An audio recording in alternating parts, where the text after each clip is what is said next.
The Son and the Holy Spirit, one God. Amen.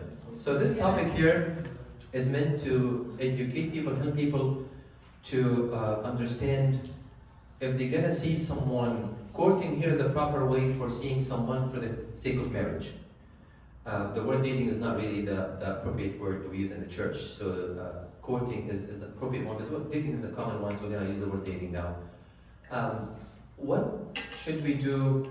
What should I look for if I'm seeing someone? And you guys are in college, so I think it's a proper topic for you. In case if you are in a relationship, or to prepare you for the future, and to get you ready for that. Because I think we are not. The church should be doing that to help people to be prepared for this, especially if it's going to be for a long-term commitment. When people get engaged and about to get married, they have to go through a course, a weekend course called premarital course. Okay, to let them know about marriage. But in my opinion, it's too late for the people to do that one weekend right before the wedding, because when they go to the actual premarital course, they hear a lot about marriage and think they never thought that happens in marriage, so they get shocked. And people will say, I never thought that happens in marriage. And they start to question, did I make the right choice or not? The person I'm about to get married to, is this the right person for me or not, based on the knowledge I've received? Because it opens their eyes for a lot of things. But sadly, I'm saying this is sad here because by that time, they invest a lot of emotions, a lot of feelings, a lot of time, a lot of money, and they're already about to get married. And they already booked the venue, they booked, they planned for the honeymoon, the guests are booked their airplane tickets. We're gonna get married. And here, in my opinion, if the person found out something wrong with the person they're getting engaged to, and they moved on to get married, this is the biggest mistake of their life. And a lot of people do that. They move on with marriage. Even though they realized in that convention, this is not the right person for me. But they move on with this. Again, why? Because they think it's too late. We already invited everyone, I cannot cancel. No, you can't cancel. Even a day before the wedding, even the morning of the wedding, you can cancel. If you found that this person is not fit for you. Why? Because this commitment, marriage, you make this person, that decision, that person will live for you forever. Until the last day of your life. He or she will live with you and to the last day of your life. We don't believe in divorce. So if you found that the person is not fit, do not take that step. And that's why I want to go few steps back to get you guys ready before even you get into that dilemma towards the end. How about now, before even I get engaged, before even I do anything public, let's get educated about this. What should we be looking for if we're seeing someone? Let's say, you know what, we're a good couple, and this is the person I'm going to get married to. Great, they went to the premarital course and happened that, actually that's good, I think we're good. But what they do, even if they're a good couple together, what's ironic is they plan a lot for the wedding, which is 4 or 5 hours, or the honeymoon, which is a week or two, more than they plan for what? For their marriage, which is going to last for years. And that's very ironic. It's not smart at all. You plan for something and you spend a lot of money for that wedding day, which is half a day, or a week honeymoon. But people do not prepare enough for years to come. And that's why it's very ironic. And here, let's see, this topic is about what? This topic is about 8 points. We all start with the letter F to make it easy to remember. You must know or you find out about these things when you're seeing someone. 8 F's. Any guesses? Anyone heard this topic before? Okay, good. Family. Family? Friends. Friends? Faults. Close, yeah. Finances? Good. There are 8. Faith? Food. Food. It can work. I can make it 10 the next lecture, but this one is 8. Any thoughts? You said this is 4 of them correct. Fundamental. I'll tell you what are the aims of this lecture here and the next lecture too. I'm going to start one by one. But in this lecture, we're going to cover the first 3 of them. Okay? The first one is faith, like you guys said. And faith here, we're going to cover 2 things under faith. 2 perspectives here. The first one, if you're seeing someone who is Coptic Orthodox, born and raised Coptic Orthodox. And the second one, if you're seeing someone, you're interested to know someone, or God willing in the future, you may see someone who's not Coptic Orthodox, or is going to be converted to church. And both are fine, and we have both in the church, and we've seen that, and that's very, very normal, and very okay. So we're going to cover both of them, what to look for both in both cases. Okay? So the first one, if you're seeing someone who's Coptic Orthodox, okay? Someone of the same faith. What do I need to look for? First one, is that person faithful? If the person faithful, if the person faithful or not? Meaning what? I'm gonna give you a hint here. I would call it CPCB. CPCB. Any guesses? What's CPCB? Person. What's CPCB? CPCB. What is this, guys? C for communion. Personality. P for prayer. Can you finish that? Can you continue? Right. He's Orthodox already. He's a Coptic. He's baptized. Okay? What is this, guys? CPCB. Here, yes, he is Coptic Orthodox. We met at church, with a church convention, whatever there is. He's Coptic, but not every Coptic person is a faithful person. Would it make a difference with me? It will make a difference with me. If the person taking communion or not. Is he taking communion once every blue moon? Once every 5 years? Once a year? Once every 3-5 months? If the person weekly or monthly taking communion on a regular basis or not? If the person praying or not? On his own and her own. A lot of people when they meet, they start dating, they pray together. They read the Bible together. Very common in dating. But that's not the actual way to measure that. If the person praying on his own and her own, the person caring about his or her spiritual life, does the person has a spiritual father or not? There's guidance, not doing things and there's no guidance in his life and her life. There's no accountability. I should look for these things. Why these things are important, guys? That's if you care about spiritual life, if you care about spirituality, if you care about God, if you care about getting married to someone who is a spiritual person. And there are many factors, there are more factors, but this is just the beginning. We're going to cover other factors in the second lecture, but this is just the beginning. They should consider, even if you don't care about spiritual life or spirituality, let's say you don't care about this, and you just want to get married, just remember what will be lacking in the person that will be your spouse. If the person is not spiritual and there's no spiritual life, this person will be lacking compassion, self-control, patience, integrity, gentleness, forgiveness, repentance, honesty. These are very crucial things. And why are we lacking this? Because these are some of the fruits of the Holy Spirit.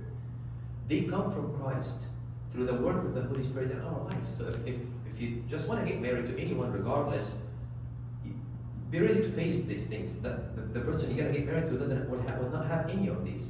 And when people come and ask me about advice for when the person starts a relationship, I'll tell them, look for the spiritual life of that person as a start. And then I'll explain why this is important to look for when you talk to someone or start talking to someone, because not just because I'm a priest, I'm preaching and I have to tell you this, no, because this is the reality.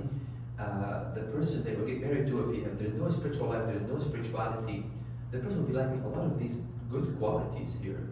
See, even if you don't care about God or spiritual life, you better think again. Can I live with someone who's lacking all of these things or not?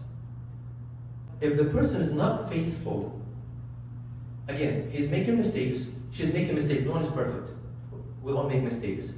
But the person is confessing, repenting for his mistakes, but keeping up with spiritual nourishment. If the person does not have a relationship with God, even though he's Coptic Orthodox, you will find a lot of selfishness, a lot of pride, a lot of anger, a lot of controlling, a lot of disrespect, no love, no compassion, no regret, no remorse, no apology, no forgiveness. These things come from Christ. They only come from Christ. If the person is not connecting with God on a regular basis, doesn't have a good spiritual life. These are the basics, guys. If the person does not have this, the marriage will be horrible. And will affect the children too. So I need to pay attention. Yes, we start seeing someone and we start to read the Bible together, Abuna. Great, but does the person pray the Bible in his own or not? Or her own or not? I want to make sure the person that I am seeing is going to be my husband or my wife for the rest of my life. This person is faithful. I'm not saying he's perfect. I'm not saying he's saint or she is saint. We're not saying that. The person is making mistakes, but repenting, confessing, getting guidance. Okay? So, it's different between someone making mistakes, whatever the mistakes are, and coming to confess, I made this wrong, I did this wrong, I want to confess. I'm praying about this, I'm doing prostration about this, I'm fasting about this. Versus someone he knows or she knows he's making mistakes, he does not care, she does not care, and moving on with life and doesn't want to confess or repent for these mistakes. That's a problem. They both are Coptic. But which one I want to be with? Which one I want to be with? Do I want to have a burden when I get married to that person to become a burden on me? Give me a hard time every time when I go to liturgy? Every time we fight because of fasting? Every time when I read the Bible with the kids, he or she gives me a hard time and is not giving a good example to my kids? We have to think about this, not just about me. It's about family and future. And instead of having one kid, you would have two kids. Adding the spouse to it. If the spouse himself or herself are not spiritually mature, you want to do this in marriage. It makes marriage so hard on the good and the faithful servant. It makes it very, very hard. And even on the kids later on, they find a bad example. And of course, kids are lazy by nature. They like just to follow. They want to do nothing. I don't want to go to church. I want to wake up early, so I'm going to follow my dad or my mom. I just copy them. We have to be very careful with that. So if the person is not CB, what do you do? CB. That is true. Yeah? CB, that's Arabic mean let him go. Let her go. So why I'm saying this? So it's better to break your heart now, or break your heart if you start seeing someone you found out the person is not, he or she's not doing any of this. It's better to break your heart early than breaking a marriage. Breaking a family, it's a lot stronger. It's a lot harder. It's tough. So do it now, or when the time you see someone, you see nothing of these things. Guys, the CB are the basics. This is the minimum requirement of any Christian believer. We're not asking for anything like really like higher expectation. No, this is very simple, very simple. Why? Because I want to make sure the person is connecting with God, has a relationship with God, and he has guidance from Father of confession. When we have conflict, we can go to a priest. He will accept that. Many people dating someone will be dating another person. When they get in conflict, there is no third person. The person is very stubborn, very arrogant, doesn't want to take anyone's opinion because he thinks he's right, and he never confessed, he never sat with a priest, and does not trust anyone. Does not trust anyone. And that person is very arrogant, and you find there's no, I have to go by his opinion because he's the ultimate source for anything wrong or right. He's the one deciding this. And it becomes very difficult in marriage. It becomes very, very difficult in marriage. That's if the person is Coptic Orthodox. The second one, let's say someone is non-Coptic, which is fine too. We have seen great examples of people converted to Orthodoxy, and beautifully, actually better than a lot of Coptic people. But also we have seen bad examples of people who converted. And that's why we do our part as a church. What do? We teach them the faith. We have to teach them the faith. Why? Because we want to make sure this person is not coming to join the church for the sake of marriage. He's coming convinced with the faith. We don't just baptize people because they're going to get married. We need to make sure the person understands the faith. Why this? Because the Bible says in Ephesians 4, verse 4 and 5, there is one body, one spirit, just as you were called in one hope of your calling, one Lord, one faith, one baptism. Say with me. One Lord, one faith, one baptism. Meaning what? Baptism. I cannot baptize this person if he doesn't have the same faith we have. I can't as a priest.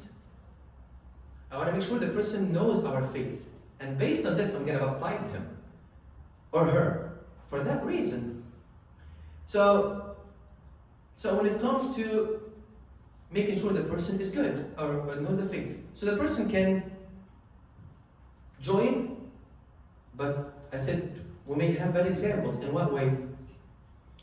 Maybe the person agreed with a Coptic person. They agreed, you know what? I'm gonna come to your church. I'm gonna get baptized because your parents want this.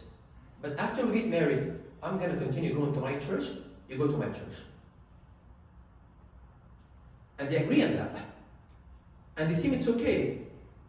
Right? But what's the problem here? What's the problem with this? If they both agreed on that, just satisfy the parent. That's why. It's lying. Very good. First thing is lying. You're deceiving everyone, including that priest himself. And I have seen that happening. I have seen people in class, and even after they finish everything, yes, we believe in everything. I promise you guys, after 3 months of marriage, because she already had something in her mind, or he has something in her mind, to leave and attend the church, the person stopped coming to church. And what happened after this? Less than 1 year they got divorced. They couldn't continue together. They couldn't do it. The Coptic person couldn't do it. I want to go to church with you, but I cannot go to your church. I agreed at the beginning, I thought you're going to like my church, but now you don't like it. Of course, you cannot make that agreement. You're deceiving yourself, deceiving the other person. You cannot. How about, let's say they continue together? How about the kids? It's very hard for the kids. Why? They get confused. And I'm serious. I have seen that. Do you agree on what? Okay, 1 week I take my kids to my church, the Coptic church. 1 week you take him to your church. And guess what happened? Those kids growing up very confused. One church says there's no communion, you don't have to take communion. He comes to the Coptic church saying, well, you gotta take communion. Other church says there's no priest. He comes here to find a priest. And they're all Christians. You go to that church saying there is no confession, just confess to the Lord, and they say they need to confess to a priest. Those kids, when they grow up, you know what happens to them? They leave Christianity. Yeah.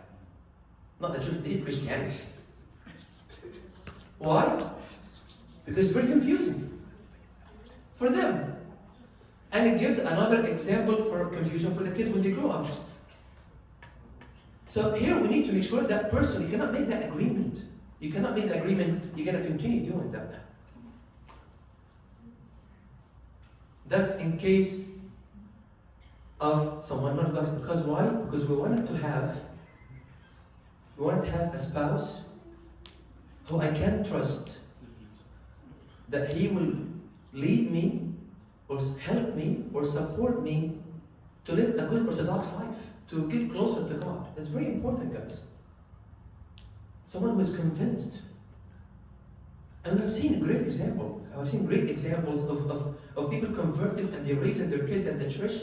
Again, extremely, extremely Christian, very good Orthodox Coptic people. And they're converts. They joined the faith very recently. And we need to see that. We need to make sure that person I'm getting married to has this, will support me and be a good example for me.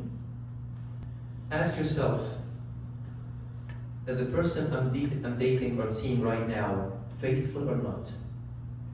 Can I trust this person with my life, with my kids, with my entire family or not? I should ask these questions. Is God showing me red flags I'm ignoring it? I should be careful for that. God shows signs. He shows people signs. Especially when you pray about the relationship. He will show you red flags. And I should be watchful for red flags. I should not ignore these red flags. I should not. God is telling you here, I'm telling you, you're the one going to be suffering. Your kid's going to be suffering. Don't think about yourself, only think about your kids. The period of seeing someone or dating someone is not a period to live in a romance and emotional euphoria and feel the love. It's great, but it's not the only thing you can do in that period. It's a very crucial time in your life because the decision you make after this period is one of the biggest decisions you make in your entire life, is to get married to that person. A lot of people get distracted in this time, either by lust or by emotions and love and feelings. And all three can blind you from making the right decision. So what's the first F?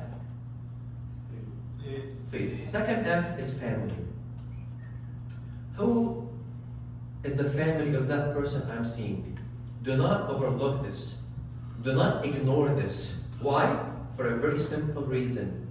The person you're going to get married to is the final product of his family or her family.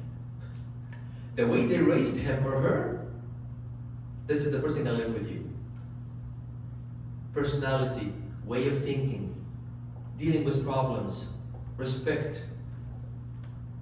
All these things you want to deal with. You will deal with it in marriage. So the person, how you know if the person is going to be respectful to me or not? Look at the family. Look at his parents and her parents. Look at their future in-laws. Everything they do makes a difference. The family of origin, the background determined how they raise their kid, which is your future spouse. It affects them, yes. And it affects your spouse too. Even the smallest things, guys. Do they scream when they talk? Do you talk about God a lot?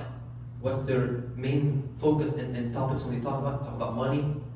What do they talk about when you hang out with the family of that person? You should be watchful of this time. This time is not just a time for you and that person.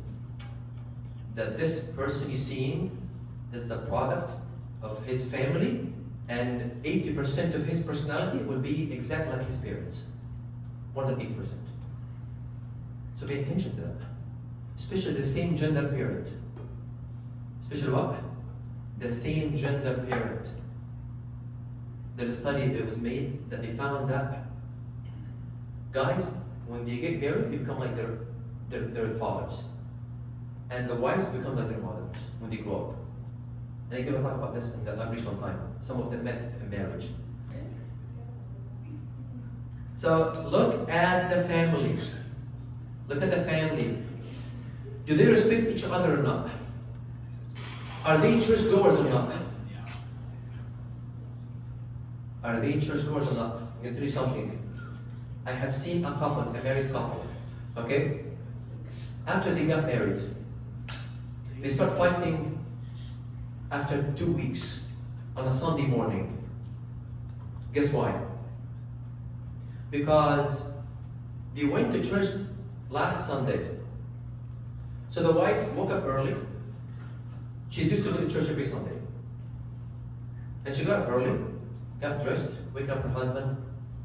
He's not making it. And he said, I'm not gonna wake up to church. And she said, why? He said, we went last week. And she said, excuse me? We go to church every week. And he said, no, I go to church once a month, whenever. It doesn't have to be every week. If you look deeper, you go find the parents of the wife, they grew up taking their daughter to church every Sunday. In her mind, this is normal. The family of the guy didn't care about going to church recently. They go once an occasion in a feast or every 3-4 months. In his mind, this is the normal. When they got together, they got a conflict here. Because she thinks this is normal, and he thinks this is normal. That's how much the family can have a big impact on marriage. See how they deal with their children, how they deal with each other. Are they big on spending holidays together or not?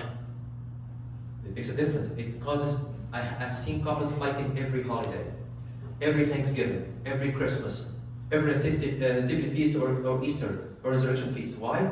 Where are we going to spend our Easter together? These things they can discuss in that time. They can agree on this. Not only this, guys, speaking of family, talk about future family. I'm going to tell you read a story. I have seen a case. A couple, after they got married, after 2 years of marriage, the wife found out that the husband doesn't have any kids. So when I asked him why, he told me, I never thought I would have kids. I never planned to have kids. I don't like having kids. And I said, why didn't tell your wife before you get married? Maybe she changed her mind. He told me she never asked. In her mind, this is common sense. Excuse me, if we get married to have kids. And his mind is no. Why? People waste their time, and that time when they're seeing someone, dating someone, but this is crucial things here. It's important things we should talk about. Do you want to have kids or not? How many kids? Boy or girl? Just kidding. But you should talk about this with a person. Sadly, no one mentioned these things in the time they're dating together. Very occupied and busy with things are very irrelevant. And the important things that will happen for years, their future life, they're not concerned about that. They're not concerned about that. Ask about this. Even when you think we should start having kids, or plan, of course, it's all in God's hand. Plan to have kids, some people say after 5 years, and I thought, no, I want to have kids now. And they fight over this after marriage. You guys never talked about this before marriage? These are big stuff. So family. Family. What's the first F? Faith. What's the first F? Faith. Second F? Family. Family. Third F? Fully honest. And that's a very important one, guys. Fully honest. First with yourself. Then with the other person. Do not convince yourself that the other person will make you complete. He will heal the problems you have or you had in the past. This is a very false conception here. Very false conception. Before I get into more details about being fully honest. So they did this survey here and they found that who files more for divorce. And they found that women, wives, 69% of them file for divorce versus 31% of men. And when they asked them, they found out these reasons here, why they filed for divorce. And they'll explain why to be fully honest with the other person is very important. They found out that wives file for divorce for because of this points.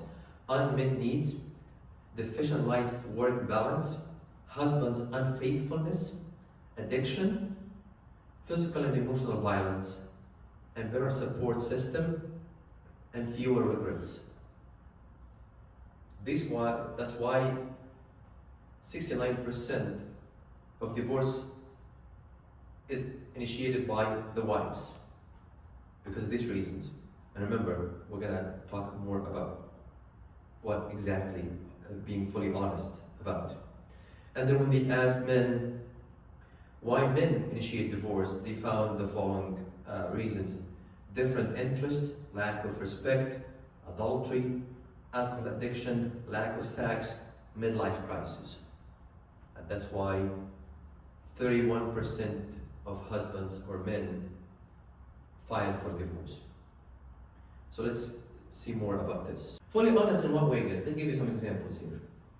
There are major things in life. Things happen to a person.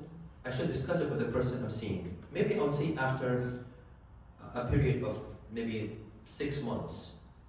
After you get comfortable with that person, not in the beginning of your relationship. You may be not comfortable with that person, but if you find yourself been seeing that person for about 6 months, it's a good time to start. If you think this is going to be a long-term commitment, and you think the person, I trust that person, I like that person, I think they're going to get, you have to be very fully honest with this. Did you have any major surgeries growing up in childhood or before marriage? You have to reveal this to other person, because it may have an impact on your health in the future. And if the person agreed, great, that's okay. If the person is fine with that, that's fine. But you have to be fully honest with this. Any heart surgery, any brain surgery, any liver, any transplant, you never know. These things can impact the health in the future. Any cancer in the past, anything can cause infertility.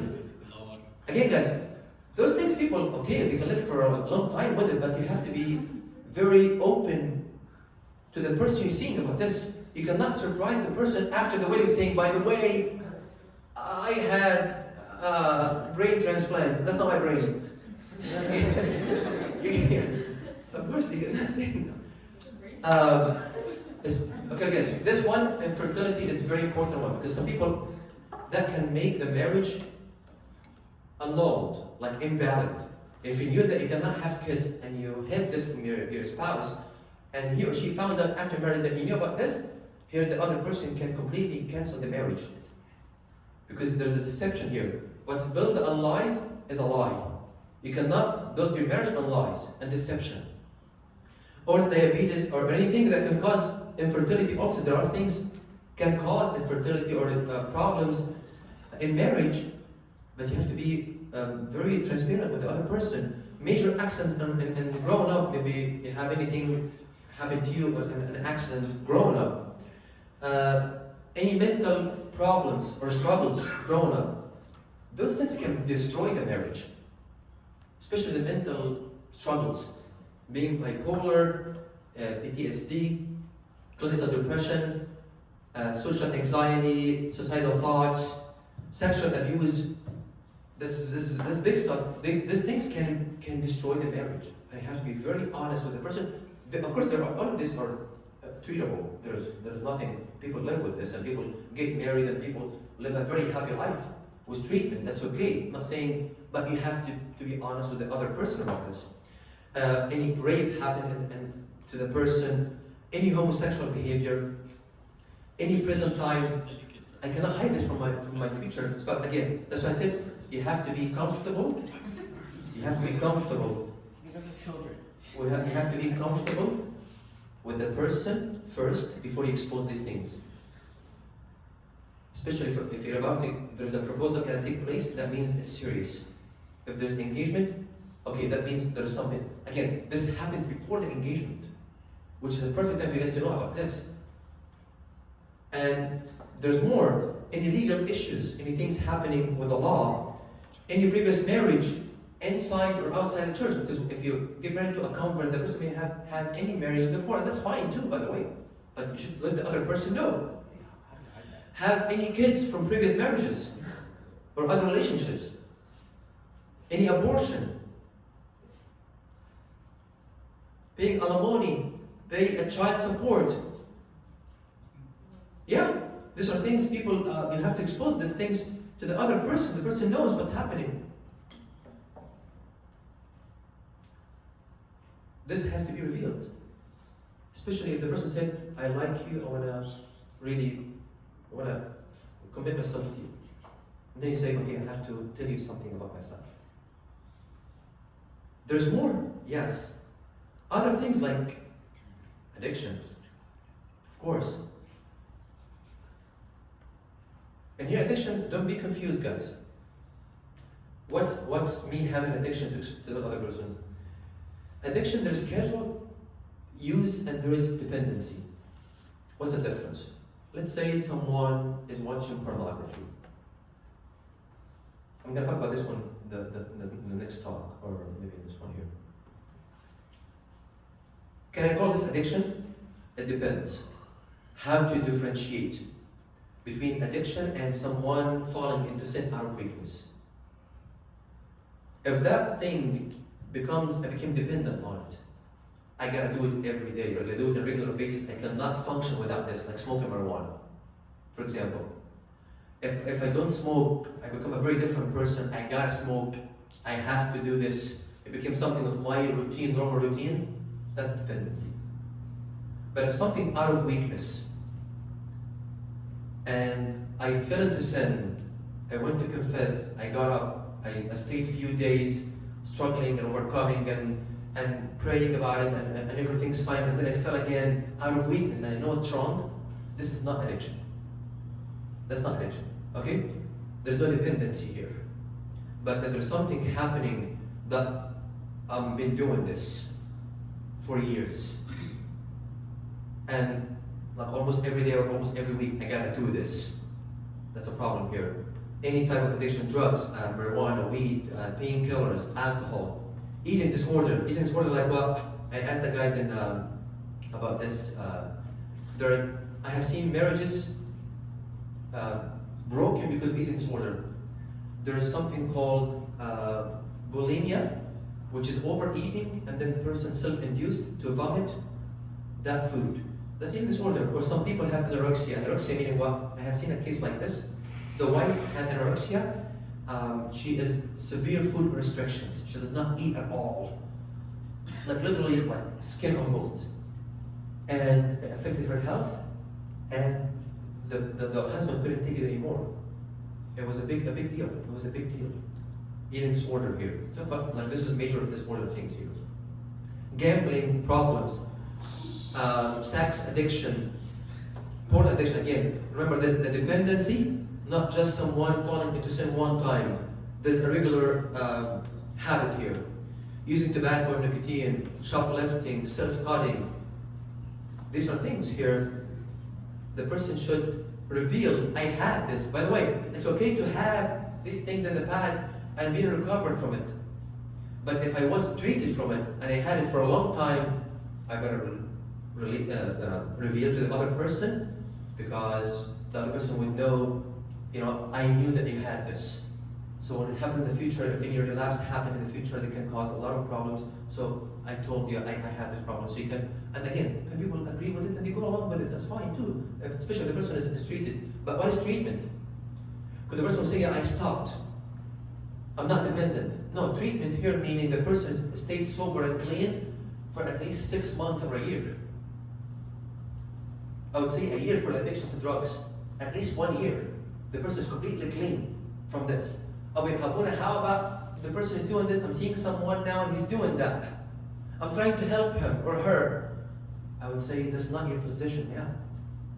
It's not your responsibility to help the person to get off drugs or addiction right now. The person should be clean and sober, and then if the person is ready for a relationship, you can come back, you can come back, but you cannot go through it.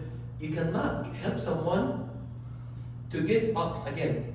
This is because you can't. Unless you are professionally or a therapist or a counselor. And even in that case, I would even recommend it. You can't do that to a person. And then get married to that person. If you want to get married, that's fine, but you have to wait a long time after recovery, at least a year, to show the person completely sober and clean. Guys, do not get married for the sake of helping someone. Never ever do that. You're not doing a charity here. You're doing an act of mercy. You're not getting married to someone to help someone. Never do that. You want to get married to someone who is equal to you, supporting you, and you're supporting that person. A healthy person ready for a relationship. If the person is not ready, great. Tell the person, please get ready and come back. If I'm available, I'll be more than happy to continue with you. If I'm not available, if something else happened in life and I met someone else, great. We're not meant to meet each other. Okay? So here, be open and be fully honest. Here,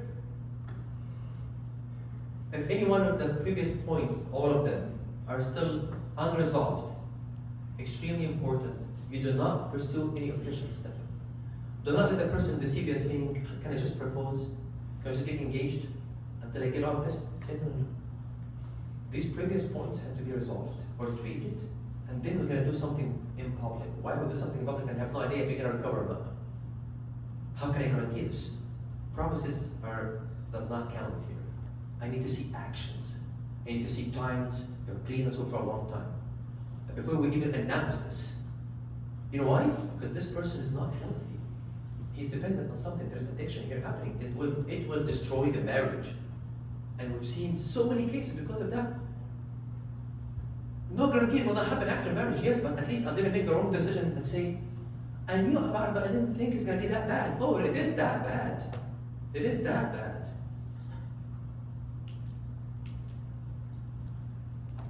Being fully honest, and this one I want to clarify here, we do not share sins. We do not share past sins. Sins are different from addiction and trauma, that stuff I mentioned. Again, let me say the point. Someone did something wrong, a sin, out of weakness. The person felt bad and repented, and he recovered and repented for it and became normally living fine without that sin. If he falls, like again, watching pornography or something like that. So it's out of weakness, but the person is not here. I confess that, I don't have to tell you about this. Any sin happened in the past different from the trauma. Trauma is different. Because why I should not share this?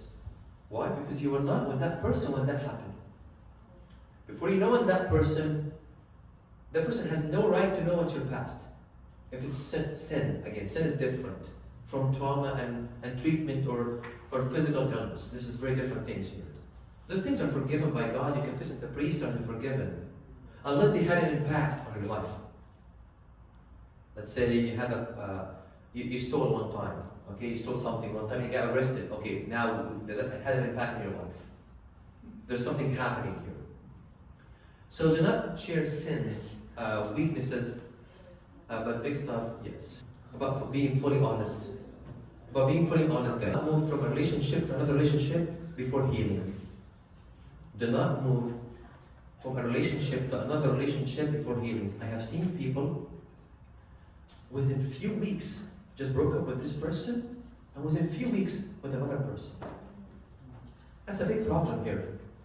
Why is it a big problem? Because here the person is just filling a gap. Feeling lonely about, I used to talk to this person a lot, but now I feel lonely. I need someone in my life. They begin a relationship. This is very unhealthy. Very unhealthy. Ask yourself, am I seeking a relationship because I need someone to complete me?